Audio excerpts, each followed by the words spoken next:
Bon, bah, je pense qu'il est temps pour moi de vous faire un cours de préparation à l'accouchement pour éviter que vous ayez des déchirures, descente d'organes et pour éviter qu'on vienne utiliser les forceps comme Caroline ou qu'on vienne utiliser des ventouses. Écoutez bien ce que je vais vous dire, asseyez-vous, prenez des pop-corn, etc. Écoutez bien.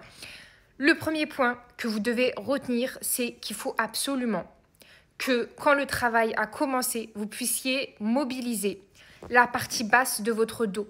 Votre sacrum, c'est la partie qui est entre vos fesses et votre dos. Donc cette partie-là, il faut que vous puissiez la mobiliser, c'est-à-dire que vous puissiez faire ça. Vous voyez?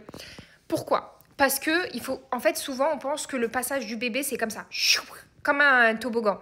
Sauf qu'il y a des embûches sur le chemin et que bébé, des fois, il va devoir, je vous explique les choses simplement, il va devoir un peu se frayer un chemin par rapport aux endroits où ça bloque.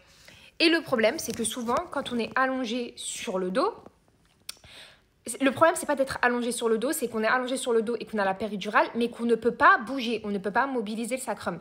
Du coup, ce qui fait que si bébé, il a entamé la descente avec les contractions, que les contractions sont en train de projeter la sortie du bébé, mais qu'il est coincé dans un endroit, bah en fait, si vous restez allongé sur le dos comme ça, à attendre et à pousser comme des malades, et que les sages-femmes vous disent poussez, poussez, poussez encore, sinon j'appelle le médecin, machin, bah en fait, le bébé, il peut rien faire, il peut pas sortir. La seule chose à faire, et ça vous allez sentir parce qu'il faut savoir que l'accouchement c'est un processus naturel, c'est un processus qui est commun à tous les mammifères. Donc en fait, vous allez ressentir à un moment donné, et ça c'est votre instinct de votre cerveau archaïque qui va vous dire je me sentirai mieux dans cette position. Et en fait, il faut juste que vous bougiez un peu, que vous changiez de position, mais que vous puissiez mobiliser votre sacrum. C'est ça la clé, vous puissiez mobiliser votre sacrum. Ça c'est la partie 1.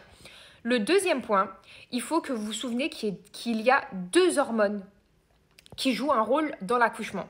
Et pour que ces 2 hormones, en fait, tout se passe bien avec, il faut que vous puissiez comprendre comment elles fonctionnent. La première, c'est l'ocytocine. L'ocytocine, c'est ce qui vous permet de déclencher vos contractions. D'accord? C'est l'hormone du plaisir qui est impliquée dans les rapports, etc., etc. Donc, c'est une hormone du plaisir. Même si les contractions, ça fait mal. La deuxième, c'est l'endorphine. Et l'endorphine, c'est comme, bah, vous entendez, il y a fine dedans, c'est comme la morphine, c'est quelque chose de l'apaisement et entre guillemets, c'est même pas entre guillemets, ça permet de apaiser la douleur. Sauf que pour que l'endorphine soit sécrétée après un shoot d'ocytocine, il faut que vous soyez dans un environnement, c'est comme si je vous dis, là tu dois aller dormir, mais tu vas dormir et il y a une boum dans la porte à côté. Vous savez ce que c'est qu'une boum? je suis trop old. Genre, il y a une fête. Il y a une fête à côté, genre avec de la musique, parce que je sais pas si boum c'est un langage à l'ancienne, mais genre il y a une fête à côté avec de la musique, il y a de la lumière, il y a vous n'allez pas réussir à dormir, vous voyez, vous avez besoin d'être dans un environnement calme, apaisé, pas de stress, etc. Ou si je vous dis, il y a 2 membres de votre famille qui sont en train de s'embrouiller à côté, vous n'allez pas réussir à dormir. Et bah c'est pareil, quand vous avez votre shoot d'ocytocine qui vous déclenche les contractions, pour que l'endorphine vienne apaiser les contractions, etc. Il faut que vous soyez dans un environnement où vous vous sentiez safe, secure, bien, etc. Et pour ça, bah, dans votre projet de naissance, que je sais qu'il y en a beaucoup qui n'ont pas eu, qui ne savaient même pas qu'il y avait un projet de naissance, normalement, on vous donne un projet de naissance où on vous dit est-ce que vous acceptez ceci, vous acceptez cela, qu'est-ce que vous voulez mettre, enfin, tout ce que vous voulez mettre dans votre projet de naissance, c'est-à-dire à partir de la salle de travail, comment vous voulez que votre accouchement se passe. Et bien là, vous mettez bien, par exemple, je ne veux pas qu'on vienne me déranger toutes les 2 minutes pour regarder si le bébé, si je suis ouverte à 2, 3, 4, 5, 6, 7. De toute façon, au bout d'un moment, le bébé il va sortir. Je ne veux pas qu'il y ait trop de lumière dans la chambre. Je veux qu'on puisse me mettre dans le noir. Je veux pouvoir ramener ma musique pour celles qui veulent mettre une petite musique d'ambiance ou celles qui veulent mettre autre chose. Je veux que telle personne soit dans la salle, je veux nanani nanana. En fait, vous mettez tout ce que vous voulez pour être dans un mood apaisé et qui fait que y a même des maternités où justement vous pouvez accoucher dans l'eau, dans le bain, etc. Où vous êtes dans un mood où vous pouvez accoucher dans le calme et dans l'apaisement. C'est ça qui est important. En gros, vous ne devez pas avoir faim, vous ne devez pas avoir soif, vous devez être dans votre intimité, vous ne devez pas avoir quelqu'un qui rentre toutes les 2 minutes en disant les contractions, elles sont combien? Vous avez mal?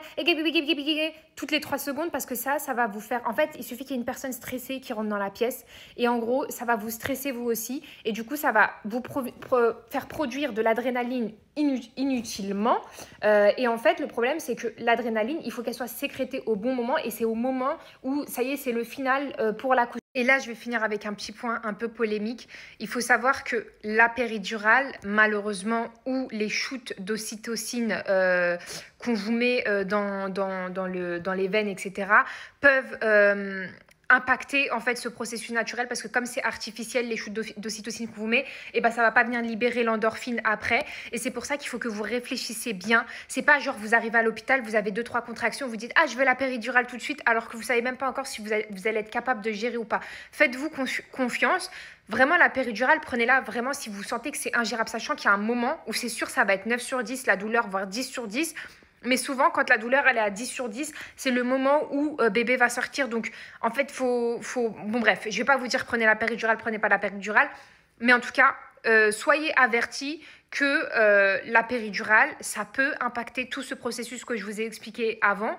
Et que souvent, en fait, la gestion de la douleur, elle n'est pas commune à toutes les femmes. C'est-à-dire qu'il y a des personnes qui ont une meilleure gestion de la douleur, entre guillemets. La douleur, elle n'est pas similaire pour tout le monde, si vous voulez. Donc, faites selon vous votre ressenti personnel, mais n'arrivez pas à l'hôpital direct en disant « je veux la péridurale maintenant ». Et souvent, on va vous mettre la pression. Je sais que ça, vous l'avez tout entendu. Oui, mais si vous ne prenez pas la péridurale maintenant, l'anesthésiste, il ne sera plus là, vous ne pourrez pas l'avoir après. Bizarrement, l'anesthésiste, il disparaît dans tous les hôpitaux. Et en fait, ça, pourquoi la péridurale, il préfère vous la mettre directement? Parce que ça permet de mieux vous gérer, parce que vous êtes allongé sur le dos. Vous imaginez si tout le monde ne veut plus prendre la péridurale et qu'on est en mode, il y en a une qui veut s'accrocher sur les lianes parce qu'elle sent que le bébé il descend mieux comme ça, l'autre elle est debout, l'autre elle est en train de rouler avec le ballon sur le couloir, dans le couloir l'autre elle est sur le côté, tatati, ça fait du bruit, machin, etc.